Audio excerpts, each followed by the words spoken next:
There's something unnerving about places frozen in time, where history clings to every brick, every shadow, as though waiting for the past to resurface. I went to one such place, an all-girls Catholic high school built in the 1860s and attached to a convent. It wasn't just old, it was alive with secrets. What I'm about to share isn't just a story, it's an experience. Something that lingers with you long after the final bell rings. If you're ready to step into the haunting shadows of this school, brace yourself. And don't forget, like, share, and subscribe for more tales that will send shivers down your spine.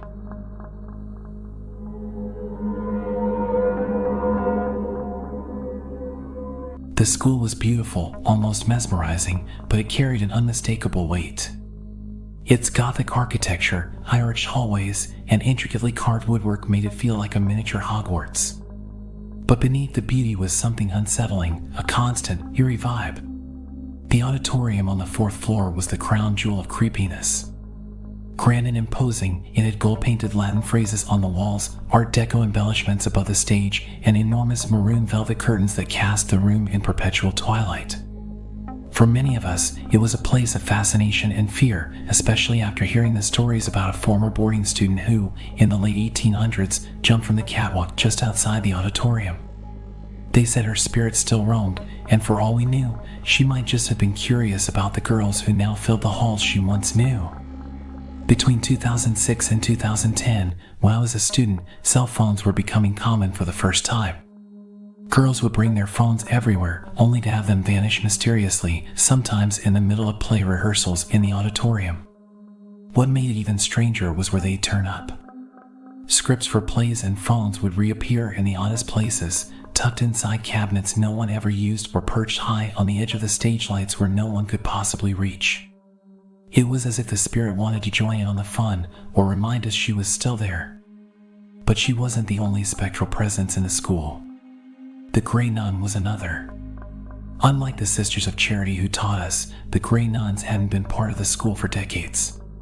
Yet, she made herself known. Her territory was mainly the 3rd floor library and the hallway that led to the convent. Seeing her wasn't common, but the sense of her was undeniable. Sometimes, while walking past the library, you'd feel a sudden chill, as if the air had thickened around you.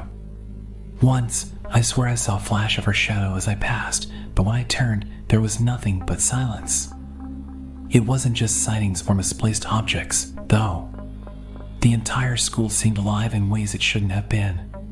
Heavy doors that required effort to move would suddenly swing shut on their own, and lights would flicker for no apparent reason. I'll never forget the time in my English class when a draft, cold and sharp as ice, seemed to flow through the door. Our teacher froze mid-sentence, her eyes widening, and the rest of us fell silent. The air in the room became oppressive, and though nothing visible happened, it felt like we were being watched. The teacher eventually forced a smile and muttered, "Welp," before diving back into her lesson. We all laughed nervously, but no one shook off the unease. The most dramatic experience I remember happened in the main floor study hall. It was a vast, echoing room with giant windows and 3 sets of heavy double doors. One afternoon, all 3 sets of doors slammed shut at the exact same time with such force that the windows shook violently. There was no wind. Sister Mary Agnes, who supervised the study hall, looked as confused as the rest of us. Slowly, she walked to the doors, peered out, and muttered something under her breath, probably a prayer. Nothing could explain what had just happened, and the rest of us sat frozen in our seats. The basement was another story entirely. Each grade had its own locker area, and while all of them felt a little creepy, the sophomore locker room was the worst.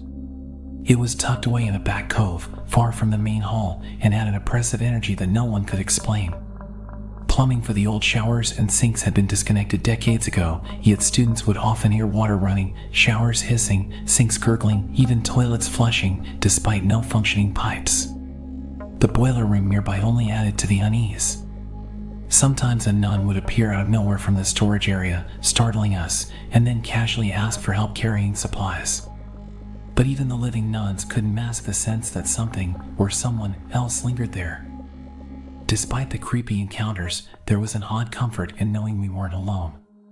The ghosts, if they were real, never felt malicious, just mischievous. Whether it was the spirit of the boarding student, the gray nun, or whatever lingered in the basement, they felt like part of the school's fabric just as much as the students and teachers.